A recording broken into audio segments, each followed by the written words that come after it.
Let's all go to the movie. Hopefully they don't sue me. Welcome, ladies and gentlemen, to a new segment. It's not a new segment. It's a old segment, new entrance. Today we're going to talk about a series. An incredible series. And it's a spin-off. Now you know, I just thought about this. Not a lot of shows are successful when they create spin-offs. I.e. Joey. Some are successful like Frasier, Better Call Saul, and now we have Gen V. So Gen V is a spin-off from the series The Boys, which is on Amazon. And that series is amazing. That's 3 seasons so far. I decided to cover Gen V because it's fresh on my mind, but when I did this, it's been a while. Excuse me. So, so it's, you don't really need to watch the main series, but it helps. It's also like a sequel to, they've explained it that the timeline's gonna be, it's the 3 seasons of The Boys, then Gen V season, which already happened, another season of The Boys, and I think another Gen V, and they'll rotate, and the timeline will be like that, like all together. So it's quite interesting. You don't need to, but it helps. It makes it even more interesting when you know the boys' backstory. And I think it's based off of like a little offshoot mini series of a couple issues that they had in the comic books. Because The Boys was a comic book first. And so in Gen V, let me go over the thing that it says on Wiki, and then I'll give my synopsis or my take. So Gen V is an American superhero television series developed by Craig Rosenberg, Evan Goldberg, and Eric Kripke, serving as a spin-off of The Boys by Kripke, and based on The Boys comic book story arc, We Gotta Go Now by Garth Ennis and Derek Robertson. See, so I guess I already read this. The series stars Jazz Sinclair, Chance Perdomo, Lizzie Broadway, Maddie Phillips, London Thor, Derek Love. Thor, what a badass name. Last name. And then the first name is dope. London Thor. Asa German and Shelley Kahn in main roles. It serves as a 3rd television series in the Boys franchise. Oh yeah, because there's an animated series that they're all random kind of, but they are in the Boys universe. And there is one that's like about Homelander and stuff, and like it kind of goes with the Boys main story.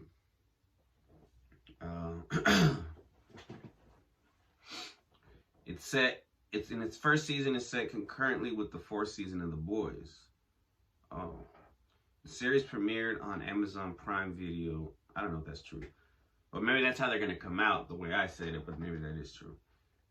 September 29th, 2023, and received mostly positive critical reviews with praise for the characters, humor, storyline, and performances of its cast, particularly Sinclair, Broadway, Phillips, and German. While the writing and pacing garnered mixed reception, nonetheless, many reviewers deemed it a strong spin-off from its predecessor. In October of 23, less than a month after its premiere, Gen V was renewed for a 2nd season.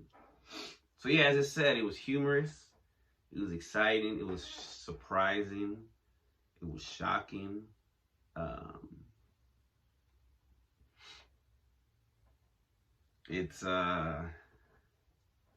It's crazy. It goes like into the conspiratorial side of it, like if it's a deeper thing than just, because they kind of go into the conspiratorial side of the creation of superheroes in The Boys. But in Gen V, they get even deeper into it, and then there's like it's the school, it's the young people, right? There's a university for superheroes or for people that have superpowers, all different kinds. The main one is blood, but she has to cut herself somewhere and so she can use her blood and shit. She can also control other people's blood,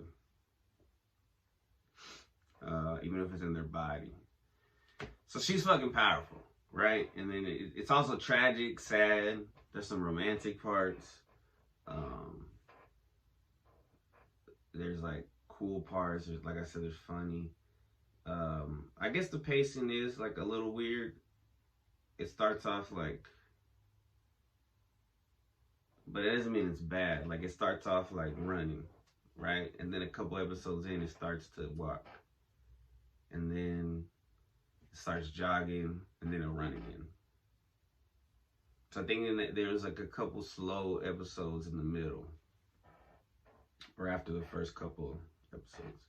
But either way, I mean, all in all, it was dope. It showed a young person's perspective of the gift and the curse that was decided by their parents, of getting injected with compound V.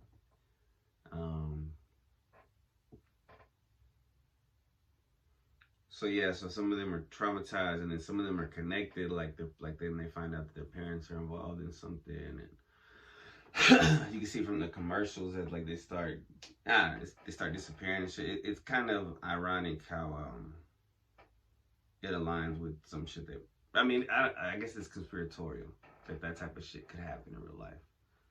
The fact that they like hide people in the woods in a facility or something. Maybe not with powers, but maybe with intelligence.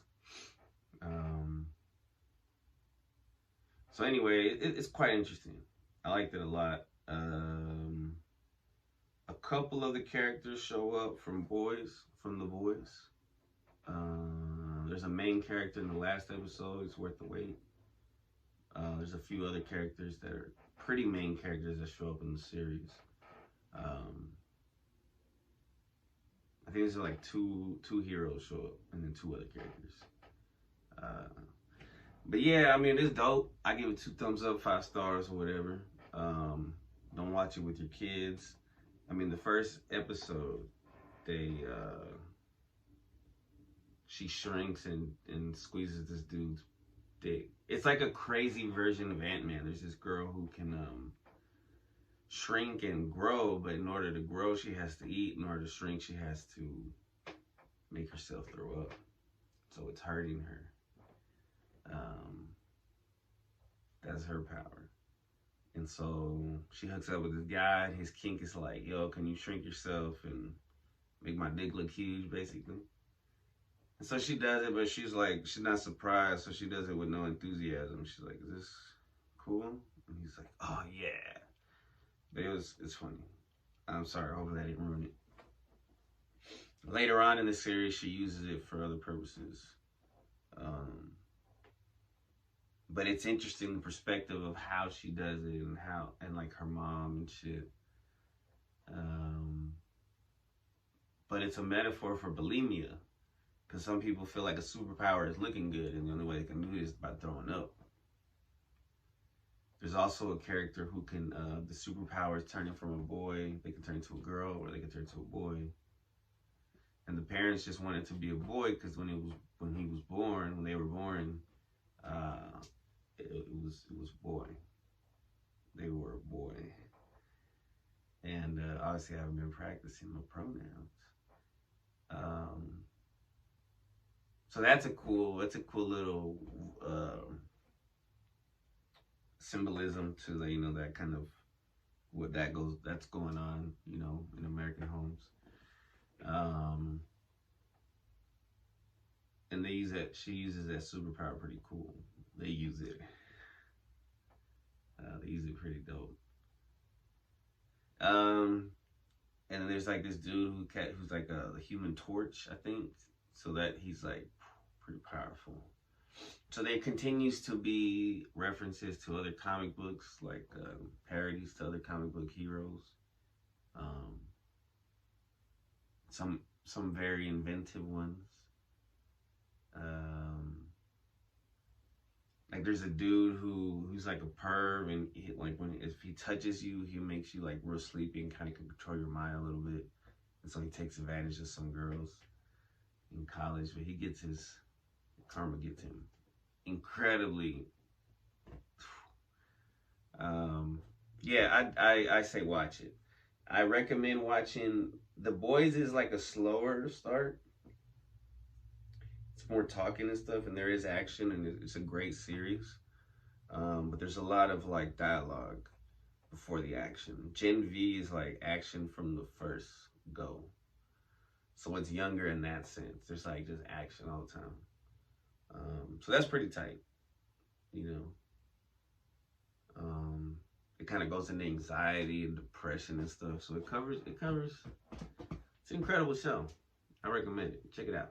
Love y'all. Peace. Let's all go to the movies. Hopefully later soon.